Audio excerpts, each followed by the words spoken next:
Merci beaucoup. Donc, merci à tous, et Jennifer Cotella et moi-même sommes ravis de participer à cette réunion, et nous remercions vraiment notre ami Joachim Alexandre, avec lequel on travaille maintenant depuis plusieurs années, pas beaucoup, mais les premières années en tout cas sont très très prolifiques et très amicales, et vraiment on fonctionne main dans la main, avec beaucoup d'amitié et beaucoup de résultats. Donc, on nous a invités parce que probablement, parce qu'on a créé finalement la première unité de cardio-oncologie en France, et c'est peut-être pour cette raison-là que nous sommes là, en plus de l'amitié qui nous lie. Donc, moi, je vais vous parler de comment définir finalement la cardio-oncologie, à quoi ça sert, et parler un petit peu de notre expérience à l'hôpital Nord de Marseille. Alors, comment définir finalement la cardio-oncologie ? Parce que pour les oncologues, les médecins généralistes, les internistes, les hématologistes, c'est pas forcément quelque chose d'évident. Avoir affaire aux cardiologues, ça fait des années qu'ils ont affaire à eux, mais pourquoi ils interviennent maintenant de façon plus importante dans la prise en charge de leurs patients? Alors tout d'abord, il y a une définition qui a été établie par un des pionniers de la cardio-oncologie, qui est celle-ci. Et en gros, cette définition dit en quelques mots que la cardio-oncologie, c'est une discipline qui vise à s'occuper de la santé cardiovasculaire des patients atteints de cancer, et finalement de développer des outils, des stratégies diagnostiques et thérapeutiques pour permettre un traitement optimal du cancer. Et ça, c'est vraiment très, très important. On est là pour optimiser le traitement du cancer en limitant les effets collatéraux, notamment des traitements anticancéreux. Donc le rôle, et ça c'est vraiment très très important, on le dit à chaque fois avec Jennifer et avec tous ceux qui travaillent dans la cardio-oncologie, le rôle du cardiologue, du cardio-oncologue, c'est vraiment de faciliter le travail des oncologues dans le traitement des cancers, pour qu'on puisse obtenir un traitement optimal avec une sécurité cardiovasculaire la plus importante possible, et surtout essayer de ne pas contre-indiquer les patients en fonction de leurs antécédents ou leur toxicité cardiovasculaire. Alors, quelle est l'histoire finalement de la cardio-oncologie ? Comme ça a été dit en introduction, elle a commencé essentiellement, en plus de la découverte de l'effet des cancers sur le risque de maladies veineuses thromboemboliques, par la toxicité des anthracyclines, qui a été découverte dans les années 60, les toxicités cumulatives sur le myocarde, c'est bien connu, même s'il y a encore beaucoup de choses à dire. Mais il y a des nouveaux défis qui interviennent désormais et dans les années futures. C'est que d'une part, grâce au progrès thérapeutique des cancers, bien, la mortalité par cancer a diminué chez l'homme et chez la femme, et que parallèlement, l'espérance de vie des gens augmente. Donc on va se retrouver finalement avec des patients atteints de cancer qui vivent plus longtemps, et en vivant plus longtemps, et bien entendu, ils ont des comorbidités cardiovasculaires qui s'y associent. Donc on va avoir des patients qui ont un cancer, qui survivent de leur cancer, qui sont parfois traités pendant toute leur vie, notamment en hématologie, par des traitements anticancéreux qui vont provoquer des événements cardiovasculaires, qui peuvent provoquer une toxicité cardiovasculaire. Et l'âge faisant, les facteurs de risque faisant, il y a aussi tout cela qui se rajoute sur la santé cardiovasculaire. Donc c'est vraiment quelque chose de global, c'est-à-dire s'occuper des patients, de la santé cardiovasculaire des patients atteints de cancer et traités par un cancer. Autre modification, c'est qu'il y a eu en plus, bien entendu, des anthracyclines, de la chirurgie, de la radiothérapie, bien de nouvelles molécules qui sont intervenues, je ne vais pas toutes les détailler, jusqu'au récemment aux immunothérapies, et bien qui ont permis d'améliorer d'un côté la survie des patients atteints de cancer, mais qui d'un autre peuvent provoquer des événements cardiovasculaires qui sont plus ou moins fréquents, évidemment, mais certains sont très graves, même s'ils sont peu fréquents, comme les myocardites sous inhibiteurs des checkpoints, et qui doivent être pris en compte pour ne pas finalement diminuer le bénéfice de ces traitements anticancéreux chez les patients. Et c'est là que les cardiologues, les cardio-oncologues peuvent intervenir. Donc finalement, la cardio-oncologie, c'est la prise en charge des effets à la fois des facteurs de risque, des maladies cardiovasculaires, des traitements anticancéreux, du cancer lui-même sur le myocarde, l'électrophysiologie cardiaque, les vaisseaux, artères, veines et l'atteinte microvasculaire. Et c'est de permettre, comme je le disais tout à l'heure, une prise en charge cardiovasculaire adaptée, optimale pour chaque patient, de façon à ce qu'il puisse bénéficier du meilleur traitement anticancéreux, même s'il a des facteurs de risque, des risques de présenter une cardiotoxicité, ou même s'il présente une cardiotoxicité, pour essayer d'adapter tout ça et de ne pas contre-indiquer un traitement qui pourrait le sauver de son cancer parce qu'il a des antécédents cardiovasculaires ou parce qu'il a fait une toxicité. Et ça demande vraiment une connaissance de la part des cardiologues, une certaine connaissance en tout cas des traitements anticancéreux, ce qui n'était pas forcément le cas avant la cardio-oncologie.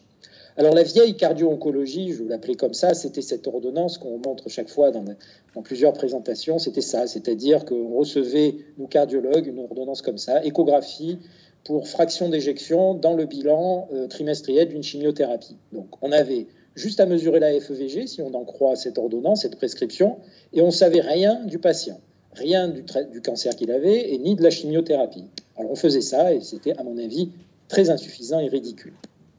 Pourquoi ? Parce que, en fait, ça ne permettait pas de diagnostiquer précocement les toxicités, et donc on n'avait pas un traitement cardiovasculaire qui était optimal, et la réponse au traitement était faible, puisqu'on sait que dès lors qu'il y a une toxicité liée à un traitement, plus tôt on traite les gens, plus on a de chances qu'ils récupèrent de leur toxicité, et on pourra adapter en plus le traitement anticancéreux. Donc ça, c'est la vieille cardio-oncologie. La nouvelle cardio-oncologie, c'est déjà la vieille cardiologie, entre guillemets, c'est-à-dire faire une consultation, tout simplement.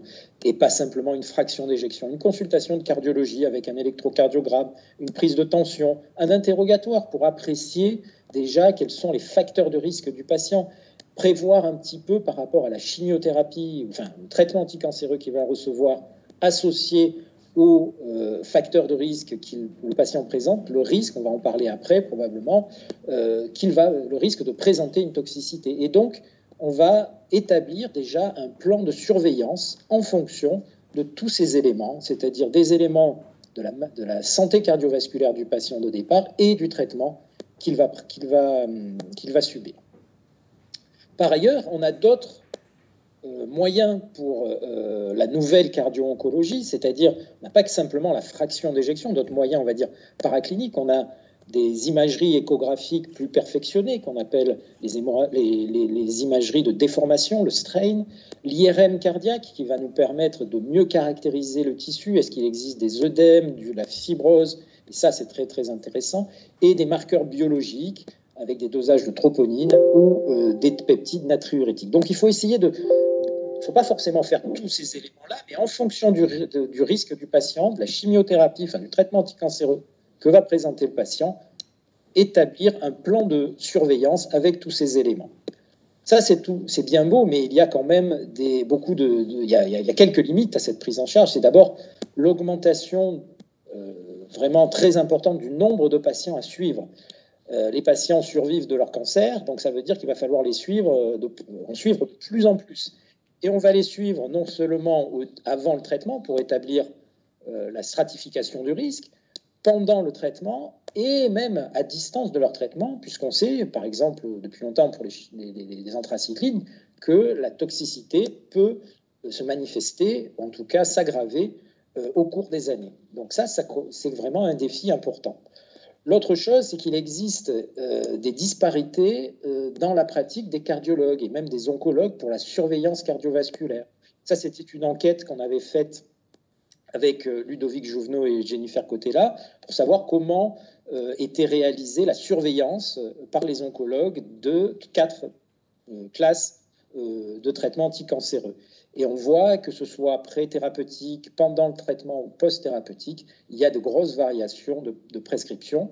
Pourquoi ? Parce qu'en fait, il y a beaucoup de recommandations ou de position paper avec de très faibles niveaux de preuve. Et donc, finalement, on ne sait plus vraiment ce que l'on doit faire pour surveiller les patients.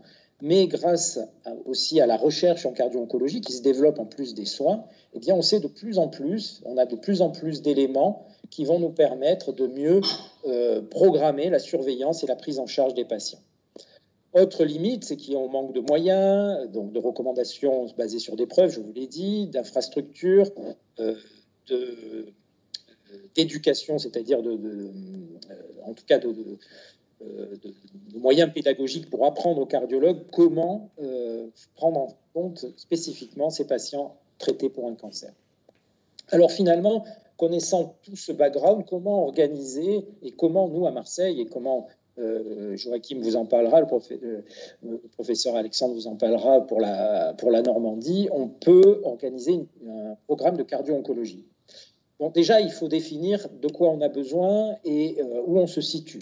Vous avez en gros 3 grandes prises en charge. Vous pouvez vous retrouver dans un hôpital ou une clinique générale dans laquelle il y a à la fois un service de cardiologie et à la fois un service d'onco-hématologie éventuellement. Et là, il faut clairement développer une unité spécifique de cardio-oncologie. Ensuite, vous avez les centres de lutte contre le cancer où il n'y a que une prise en charge des cancers avec aussi de la réanimation.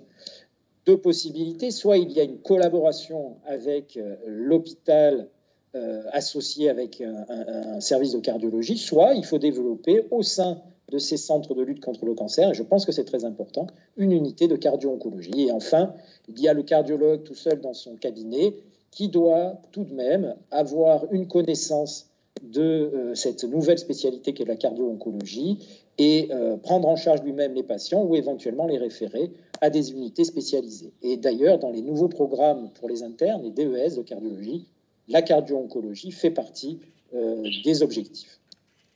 Ensuite, il faut standardiser le parcours de soins, c'est-à-dire que déjà, la cardio-oncologie, en tout cas la consultation de cardio-oncologie, doit faire partie du parcours de soins des patients traités pour un cancer dès lors que le diagnostic est fait et que le traitement est potentiellement cardiotoxique.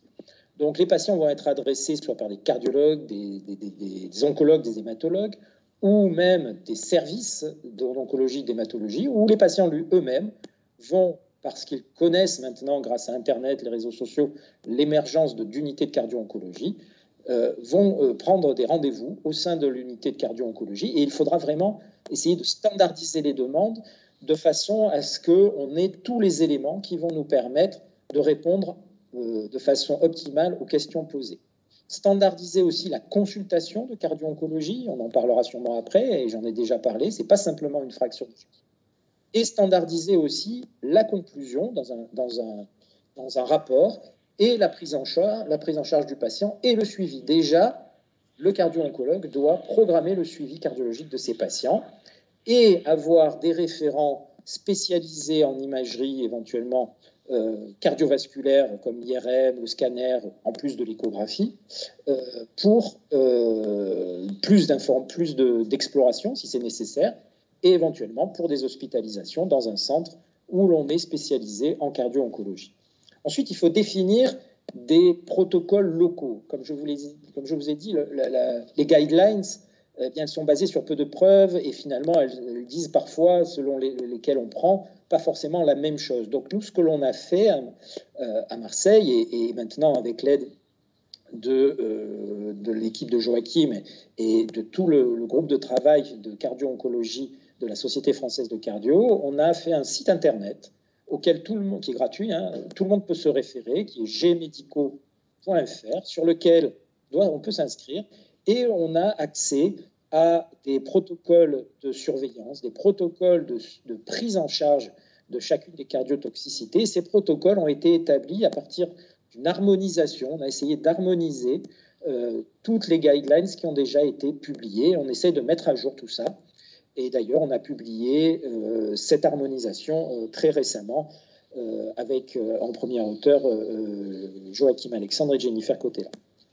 Ensuite, si on veut avancer un peu, et j'en ai presque terminé, c'est faire dans cette cardio-oncologie des programmes d'éducation et de recherche avec des staffs qui peuvent être des RCP associés avec des oncologues. Nous, on ne le fait pas encore, et ça doit se faire. Un DU de cardio-oncologie qui a été créé il y a maintenant 3 ans.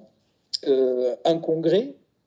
Oui, il faut que les gens commencent à comprendre que la cardio-oncologie, ça existe, et que les cardiologues, mais aussi les oncologues, se familiarisent avec tout ça. Donc j'en profite pour vous dire que le premier congrès de cardio-onco aura lieu le 9 ou le 10 décembre 2021. Donc vous serez tenus au courant. Et la création très récente d'un groupe français de cardio-oncologie. Concernant la recherche, ça peut être 2 types de recherche, les 2 ou une seule, une recherche clinique ou une recherche fondamentale. Donc, pour terminer, quelques éléments de notre expérience à Marseille, donc le groupe méditerranéen de cardio-oncologie, GMédico. Donc, il se situe, on appelle ça le Medico Center, mais c'est le programme GMédico, à l'hôpital Nord, dans le département de cardiologie, donc, qui fait partie des hôpitaux universitaires de Marseille, dont le coordinateur et la coordinatrice est Jennifer Cotella. Et on va travailler sur des patients qui nous sont référés parfois par des cardiologues ou des oncologues privés, mais la plupart du temps par notre hôpital, la PHM, l'hôpital Nord de Boula-Timone, mais aussi un centre de lutte contre le cancer dans lequel on va maintenant faire des consultations pour leurs patients. On a établi un mode de demande d'examen à partir d'une boîte mail, un mode une fiche standardisée de demande d'examen, et tous les jours, il y a une consultation de cardio-oncologie qui comprend une consultation clinique, un ECG, une échographie, un dosage éventuellement de biomarqueurs, et on répond sur une conclusion standard. Alors ça, c'était les premiers résultats qu'on avait obtenus sur 1000 patients au départ, hein, on est à plus de 2000 maintenant. On a environ 100 consultations par an, par mois, pardon, c'est pas par an, c'est par mois, avec une surveillance, donc vous voyez que 32% de la surveillance est une surveillance pré-thérapeutique, 30% aussi d'une surveillance sous traitement, 15%, 14% après traitement, et le reste, ça peut être des bilans préopératoires ou autre chose. En tout cas, ces consultations ont amené à une modification thérapeutique, une modification de la prise en charge cardiovasculaire, parfois avant le traitement pour optimiser le traitement d'une maladie cardiovasculaire préexistante, dans plus de 25% des cas. Donc en conclusion, je dirais que la cardio-oncologie, à mon avis, les programmes de cardio-oncologie doivent être présents dans tous les centres qui prennent en charge des patients cancéreux, qu'il faut vraiment une collaboration très étroite entre cardiologues qui vont réaliser cette activité et oncologues, parce que les deux associés vont avoir dans leur prise en charge un bénéfice très important sur les patients. Mais il reste encore des difficultés.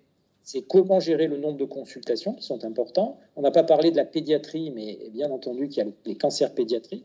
Et il y a aussi les patients qui survivent à long terme de leur cancer, qui peuvent avoir à distance d'autres problèmes. Voilà, donc je voudrais encore remercier Joachim Alexandre, et je pense que tout son travail au niveau de la région Normandie est vraiment exceptionnel et vraiment ressemble à ce qu'on fait nous à Marseille. Ça demande beaucoup de travail. Jennifer Cotella vous en parlera, elle a beaucoup travaillé là-dessus, et je pense que vraiment c'est un grand succès et quelque chose d'avenir. Voilà, je vous remercie. Merci Franck, je pense qu'on va enchaîner directement avec ma présentation et garder peut-être les questions pour la fin. Alors, à mon tour, partager mon écran. Et peut-être vers vous, Madame Denis, vous pouvez couper votre écran parce que ça fait un espèce de bruit de fond. On entend bien. Si vous coupez votre micro, ça nous permettra de... Voilà, au top, merci beaucoup. Est-ce que tout le monde m'entend bien, de nouveau, pour être certain que tout marche, qu'on fonctionne bien? Oui, on entend. Merci Franck. Donc bonsoir à tous. Donc je m'appelle Jennifer Cotella. Franck vous l'a bien expliqué, je travaille avec lui à Marseille. Et je remercie Joachim Alexandre de nous avoir invités. Alors normalement ça devait se faire en présentiel. Hein, donc là, voilà, c'est raté. Mince, attendez, excusez-moi. Donc c'est raté, mais c'est pas grave parce que le Covid, ça nous permet quand même de nous réunir en virtuel. Et je vous remercie d'être connectés malgré la grosse concurrence de Monsieur Castex en face de nous. Et je crois qu'il n'y a pas que des bonnes nouvelles pour vous, mais bon, on va y arriver, j'en suis sûre. Donc restons concentrés, n'allez pas chercher ce qu'il a dit, vous verrez après, c'est une surprise. Alors, mon topo à moi, c'était comment cibler les patients les plus à risque. Donc, c'est un topo un petit peu vaste parce qu'évidemment, si jamais on voulait prendre l'ensemble des molécules et citer à chaque fois les facteurs de risque, ce serait un topo très rébarbatif et assez peu didactique. Donc, vous allez voir, j'ai essayé de globaliser un petit peu cette réponse et de vous donner des clés en tant que prescripteur pour savoir quel patient adresser justement à la consultation de cardio-oncologie et chez quel patient on va faire un petit peu plus attention. Donc, la première question, quand on dit comment cibler les patients les plus à risque, c'est un risque de quoi? Donc, Franck nous en a déjà un petit peu parlé, mais il faut savoir qu'avant, on parlait beaucoup de la dysfonction VG que vous avez ici sous anthracycline. Mais même si là, j'ai catégorisé en 4 sous-groupes, maintenant, la toxicité cardiovasculaire, elle est très large. Et effectivement, on peut parler, petit 1, dysfonction VG, insuffisance cardiaque, petit 2, hypertension artérielle, petit 3, les troubles du rythme au sens large, et petit 4, les thromboses artérielles et veineuses. Mais en fait, dans ces 4 grands groupes, il y a plein de sous-parties. Et vraiment, c'est très, très vaste, tout ce que l'on peut trouver, notamment avec les nouvelles thérapies ciblées, vous le savez, et avec les effets off-target. Donc, juste en dessous, je vous ai mis des chiffres très basiques, des grades, des pourcentages de complications qu'on peut avoir pour chacune de ces toxicités. Et ça, c'est ce qu'on disait un petit peu, comme dirait Franck, dans la vieille cardio-oncologie, puisque ce que l'on sait maintenant, c'est que ces chiffres, ils sont issus de ces grands articles-là. Alors, je vous ai mis quelques petits exemples parfaitement au hasard. Alors, il y a pas mal, c'est des anti-angiogéniques, le Sutent, le sorafenib, parce que bien évidemment, ils donnent beaucoup de toxicité cardiovasculaire, vous le savez. Mais ce que l'on sait, c'est que l'essai thérapeutique, c'est très différent de la vraie vie, puisque si on regarde bien, dans les critères d'exclusion, par exemple, si je prends celui-ci pour le pazopanib versus le sunitinib, c'était les patients qui avaient de l'hypertension pas contrôlée ou alors des événements cardiovasculaires dans les 6 mois.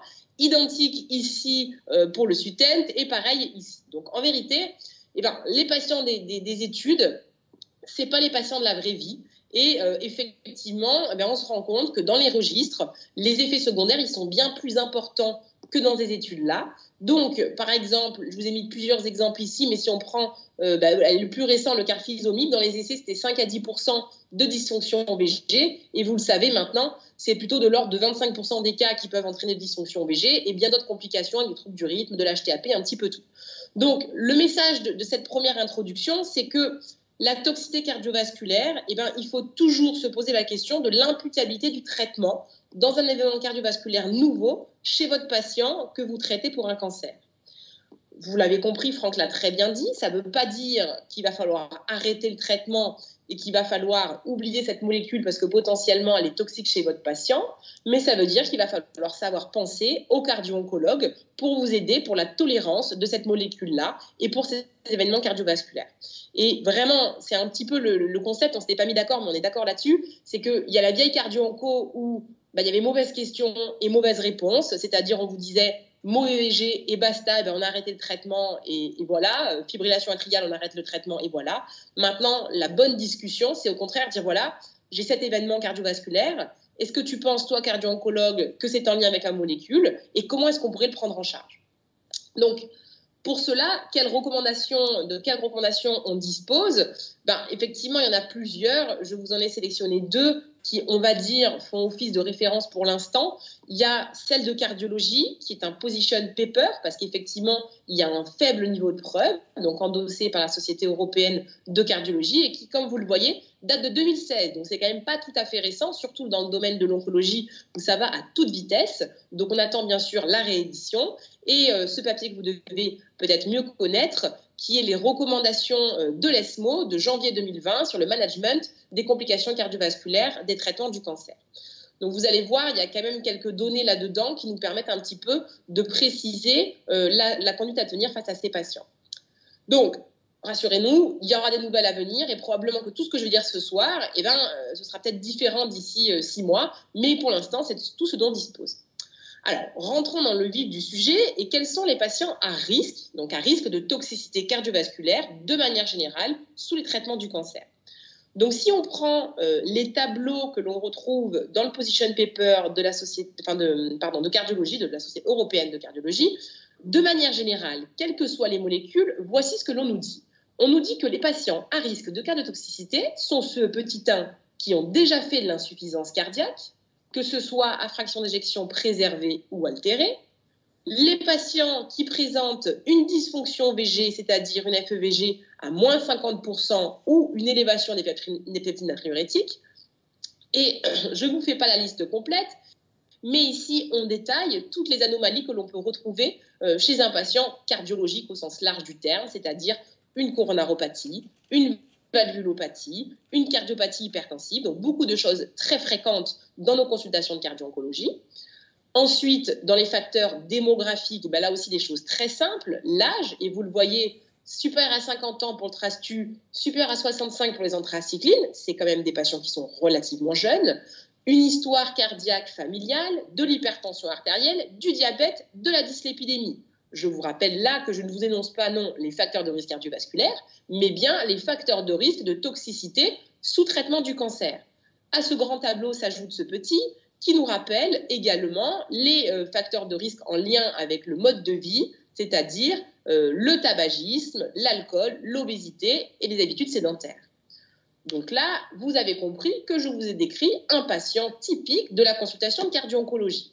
Si je vais un petit peu plus en détail et que je regarde par type de molécule, donc quels sont les facteurs de risque de cardiotoxicité par type de molécule? Pour les anthracyclines, eh ben, on reprend à peu près les mêmes patients. Un âge supérieur à 65 ans, des anomalies cardiaques associées à un stress pariétal, donc tout ce qui serait anomalie cardiaque, de l'hypertension artérielle, bon, ce sont toujours ces mêmes patients. Si on regarde pour le trastuzumab anti-HER2 de manière générale, encore une fois, l'âge, une cardiopathie antérieure, de l'hypertension artérielle. Si je regarde pour les anti-angiogéniques, et bien là encore, c'est très bien écrit, de l'insuffisance cardiaque préalable ou des anomalies structurelles, l'hypertension artérielle, une cardiopathie antérieure. Donc, vous l'avez compris, de manière générale, les patients porteurs d'une cardiopathie ou à haut risque cardiovasculaire sont de base à considérer comme à haut risque de toxicité cardiovasculaire. Ça ne veut pas dire que les patients indemnes de facteurs de risque cardiovasculaire ne sont pas potentiellement à risque de toxicité, mais on va dire que sur la probabilité pré-traitement, ils le sont un petit peu moins. Et donc, si je regarde maintenant le deuxième papier que je vous ai présenté, qui est les recommandations de l'ESMO, eh ben, si les chiffres diffèrent légèrement, par exemple, pour l'âge, on vous donne 75 ans, donc c'est un petit peu plus vieux, on retrouvera néanmoins l'hypertension, le tabac et la dysfonction systolique VG à moins de 50% préalable. Donc, de manière générale, un patient à ambiance cardiologique, c'est-à-dire que vous n'êtes pas obligé de vous rappeler pour chaque molécule quel est l'âge exact, est-ce que l'hypertension y est, est-ce que l'alcool n'y est pas, mais de manière générale, un patient à ambiance cardiologique, soit parce qu'il a une cardiopathie, soit parce qu'il a des facteurs de risque cardiovasculaire, il faut le considérer comme un risque de toxicité. Donc, finalement, ça ne fait pas peur pour nous cardiologues, parce qu'on les connaît bien, ces patients, c'est nos patients de tous les jours. Donc, encore une fois, l'ancienne cardio-oncologie, pardon, excusez-moi, ce soir c'est difficile, voudrait que ce soit des patients qui soient moins bien traités de votre part, parce que eh ben, ça fait peur, on a peur qu'ils décompensent, et donc, qu'il n'y aurait pas un traitement médical oncologique optimal, alors qu'en fait, pour nous, ben, c'est des patients qu'on connaît bien, qu'on est capable d'optimiser, de traiter, et peut-être de diminuer ainsi leur risque de toxicité. Donc, qu'est-ce qu'il faut faire en pratique?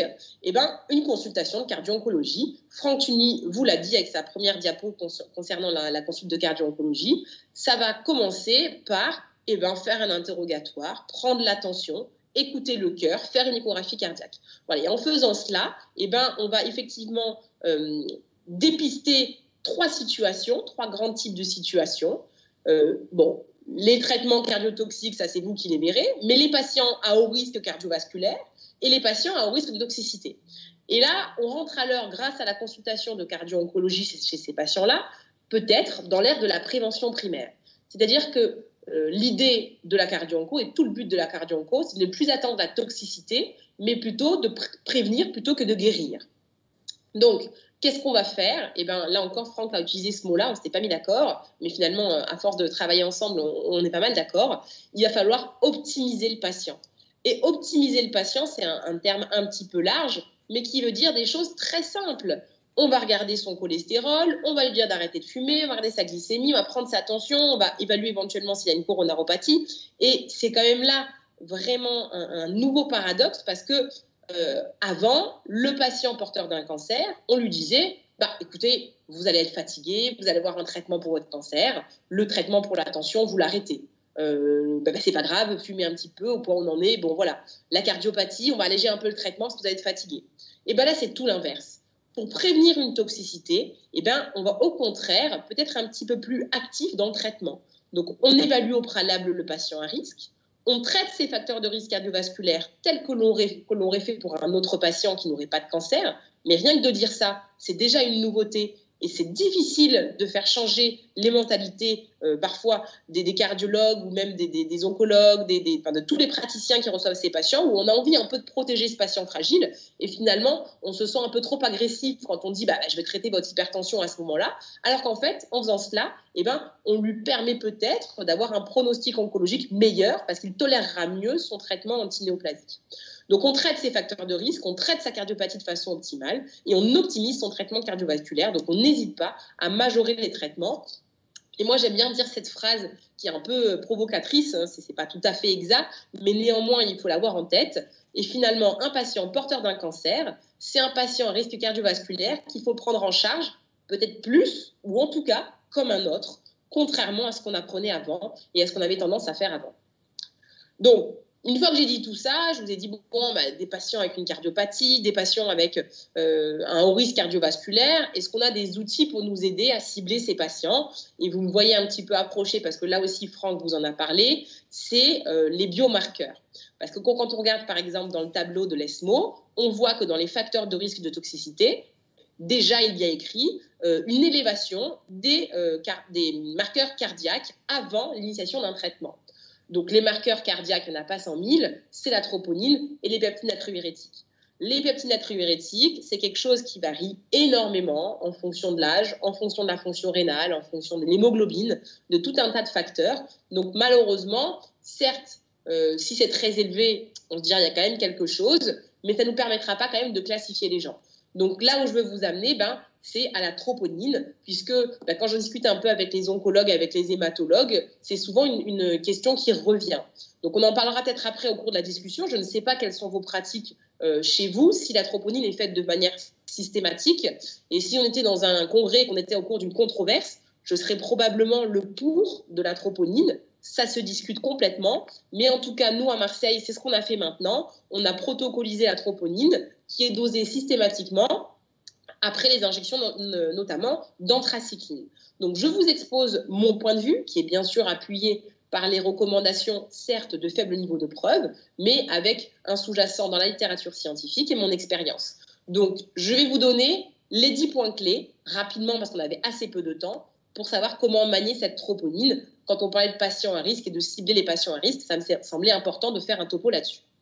Donc déjà, quelle troponine? La I, la T. Je ne sais pas ce que vous avez dans votre labo. Ça change en fonction des labos de ville, en fonction des labos de l'hôpital. Mais les deux troponines sont possibles, ultrasensibles ou pas. Ce qui est important de comprendre, et c'est la base de tout, c'est que vous n'allez pas interpréter finalement cette troponine en fonction de la norme du labo ou en fonction d'autres patients que vous connaissez, mais c'est à comparer à la valeur pré-traitement du patient. Chaque patient est son propre témoin.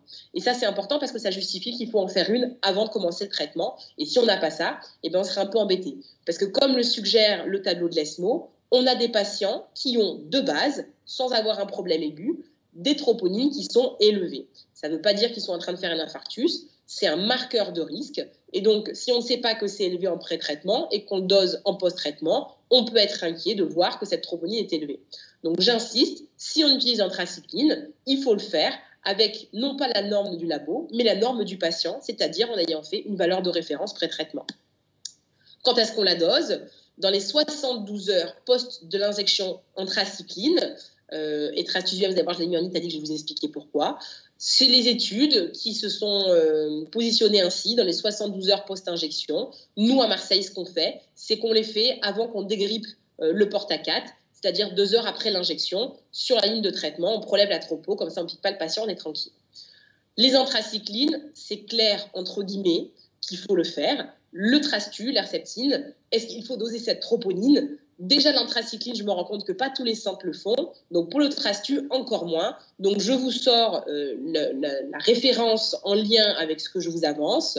Dans le position paper, encore une fois, la Société européenne de cardiologie, je ne l'ai pas remis, mais c'est repris par l'ESMO, on nous dit que durant un traitement par Herceptine, le dosage de la troponine peut être fait après chaque cycle chez les patients à haut risque de base. Donc, les patients à haut risque de base, je vous remets le même tableau que tout à l'heure. C'est des patients qui ont reçu, par exemple, des anthracyclines auparavant et des patients qui ont plus de 50 ans pour l'Herceptine. Donc, très classiquement, quand est-ce que nous, on fait la troponine dans le cancer du sein? Les femmes qui ont eu 3 Fexan avant et qui reçoivent leurs 18 injections de Trastu par la suite, eh ben, il y a un effet synergique, une potentialité entre les anthracyclines et l'Herceptine pour la toxicité cardiovasculaire. Et c'est des patients chez qui la troponine devient intéressante et qui va permettre peut-être de dépister précocement des toxicités. Et donc, comme vous l'a dit Franck, d'introduire une cardioprotection qui potentiellement empêchera la dégradation de la FEVG. Je vous mets ça en opposition, par exemple, au cancer de l'estomac, où l'Herceptine est peut-être beaucoup moins toxique. Et d'ailleurs, dans les chiffres d'incidence de la toxicité cardiaque, c'est beaucoup moins dans le cancer de l'estomac, parce qu'il n'y a pas cet effet synergique avec les anthracyclines. Donc, dans les 72 heures post-injection, c'est très important. Je vous l'ai dit, il y a plusieurs troponines, il y a plusieurs normes. Donc, toujours dans le même labo, toujours dans le même délai. Parce qu'évidemment, si on fait des fois juste après, des fois 72 heures, ce ne sera peut-être pas comparable. Donc, à votre centre de voir de quelle manière vous allez le faire, soit à l'hôpital, soit sur un bilan à faire pour le patient en sortant, mais il faut que ce soit toujours pareil. L'élévation, elle sera faible. Ce n'est pas une élévation qui va dire « Oh là là, il se passe un truc, il y a un infarctus, il faut faire une coro ». Nous, quand on a commencé à faire ça, les coronographistes, ils ont eu peur de ça. Ils nous ont dit « Mais attendez, on va se retrouver avec des appels le soir à 18 h pour faire des coros en urgence à des patients qui n'ont rien ». Ce n'est pas du tout ça. C'est des élévations qui sont assez faibles de manière générale. Donc, on n'a pas tellement de doute sur le fait que c'est un infarctus. En pratique, il faut se rappeler que cette élévation de troponine, elle correspond à une toxicité à l'échelle cellulaire et que c'est vraiment un tout début de toxicité, c'est même plutôt un marqueur de risque et que donc, il n'y a pas un patient qui est déjà en OAP, hein, c'est vraiment un marqueur très précoce. Donc, ça ne devrait pas inquiéter et faire générer des explorations en urgence. C'est simplement un signal d'alarme. Donc, ça n'indique pas une coronarographie et ça marque uniquement le risque de cardiotoxicité. C'est-à-dire que ce sont des patients qu'il va falloir voir, mais pas forcément qui ont déjà une altération de la FEVG. Je vous rappelle cette courbe, je ne sais pas si vous l'avez déjà vue, c'est une vieille étude, vous voyez, mais c'est la base de tout ce que je vous explique. On regardait le pourcentage d'événements cardiovasculaires en fonction du temps et en fonction du groupe où la troponine était toujours négative, positive un petit peu ou positive tout le temps. En pratique, ce qu'on rencontre, c'est qu'il y a une très grande différence. Chez les patients qui ont une troponine qui s'élève énormément, eh ben, c'est ceux-là qui font des événements cardiovasculaires. Et donc, c'est ce que je veux vous dire quand je vous dis que c'est un marqueur de risque cardiovasculaire. Ça veut dire que ces patients-là sont plus fragiles et qu'effectivement, il va peut-être falloir le faire réévaluer avant le cycle suivant et que le cardiologue va peut-être indiquer une cardioprotection et notamment en introduisant des IEC. On ne va certainement pas contre-indiquer un patient à la poursuite de l'Herceptine ou des antras parce qu'il élève sa troponine. Au contraire, on veut juste introduire un traitement au moment où les dégâts ne sont pas encore là pour éviter qu'ils arrivent. Voilà, donc j'espère que je vous ai convaincu de l'intérêt, pas tout le temps évidemment, mais de temps en temps de la troponine. Élevé en pré-thérapeutique, c'est un marqueur de risque, c'est un patient qui est plus fragile, peut-être à suivre un petit peu plus près. Et 2, un marqueur de suivi au cours des antras et de l'Herceptine. J'en ai presque fini avec cette dernière catégorie. Finalement, avec tout ce que je vous ai dit, vous allez peut-être ressortir avec l'idée qu'avoir une cardiopathie, c'est une contre-indication à tous les traitements du cancer. Alors, attention, pas du tout. Bien sûr que non, c'est l'inverse, c'est le rôle de la cardio-oncologie. Comment est-ce qu'on va faire ? Eh bien, c'est là où nous, en tant que cardio-oncologue, quand on a commencé, on était un petit peu embêtés parce que quand on regarde dans ce papier, qui est quand même, il y a beaucoup de pages, qui est assez vaste, et quand on regarde que faire en cas d'insuffisance cardiaque préalable, si on regarde les populations spécifiques, eh bien, il n'y a rien chez les patients qui ont une cardiopathie. Il n'y a pas de guidelines. Donc, heureusement que les oncologues sont arrivés et qu'on a ces recos de janvier 2020 qui donnent des petites clés. Donc, là encore, ce sont des pistes pour savoir comment réagir face à vos patients qui ont une cardiopathie et que vous voudriez traiter avec un traitement cardiotoxique. Alors, il y a 2 solutions. Soit la FEVG est entre guillemets très altérée, moins de 40%, ou moyennement altérée, entre 40 et 50%, puisque l'on considère qu'au-delà de 50%, la FEVG est normale. Chez vos patients qui ont une FEVG à moins de 40%, encore 2 sous-types, soit vous les traitez par anthracycline, dans ces cas-là, ce n'est pas recommandé, en tout cas pas en première intention, mais on nous précise tout de même, sauf si pas d'alternative thérapeutique. Il nous est arrivé de le faire quand on n'avait pas le choix, avec un suivi justement très rapproché, clinique, échographique et de la troponine. Le trastuzumab, on peut le faire en ayant vu le patient avant et en ayant justement introduit un traitement cardioprotecteur qui va permettre d'empêcher justement les dégâts. Et on peut introduire l'herceptine si votre patient est stable. Et quand le patient a une FEVG moyennement altérée, là c'est pareil, quelle que soit la molécule, thérapie ciblée, herceptine, anthracycline, on peut l'introduire si le patient est stable. Donc le message, c'est que même si votre patient a une cardiopathie, on peut presque tout faire si le patient est stable et si jamais il a un traitement cardioprotecteur, donc c'est-à-dire si jamais il a eu une consultation de cardio-oncologie. Et pour ceux à haut risque cardiovasculaire, qui n'ont pas vraiment une cardiopathie, vous m'entendez toujours parce que je vois que ça s'agite aux côtés de Caen, tout va bien? Tout le monde m'entend? J'ai vu un hochement de tête. Ça va, ok. Et donc, cardiopathie, on ne contre-indique pas, simplement on s'adapte. Et pour ceux à haut risque cardiovasculaire, et ben là, on a quand même des stratégies de prévention et d'atténuation de la toxicité avant un traitement cardiotoxique. Et on nous dit quoi? On nous dit identifier les facteurs de risque cardiovasculaire, traiter les comorbidités, l'insuffisance cardiaque, l'hypertension, la coronaropathie. Donc, encore une fois, c'est une consultation de cardio-oncologie. Donc, je répète cette phrase parce que je l'aime bien. Un patient qui a un cancer est un patient à risque cardiovasculaire qu'il faut traiter plus qu'un autre. Et c'est là tout le but de la cardio-oncologie. Donc, en conclusion, soyez assurés que les cardio-oncologues, et je le sais que vous le savez déjà avec Joachim, sont là pour vous aider. Et pour ce qui est des cardiologues, s'il y en a dans l'auditoire, la communauté de la cardio-oncologie, elle essaye de grandir. Donc, venez avec nous pour partager votre expérience, pour profiter des protocoles que l'on vous propose, effectivement, sur le site dont vous a parlé Franck, qui est complètement gratuit et qui permet d'essayer de standardiser toutes nos prises en charge. Voilà, je vous remercie de votre attention et je vous laisse mon adresse email perso et l'adresse email du centre. Si vous avez des retours, des discussions sur des patients ou des questions, n'hésitez pas, c'est bien volontiers que je vous y répondrai.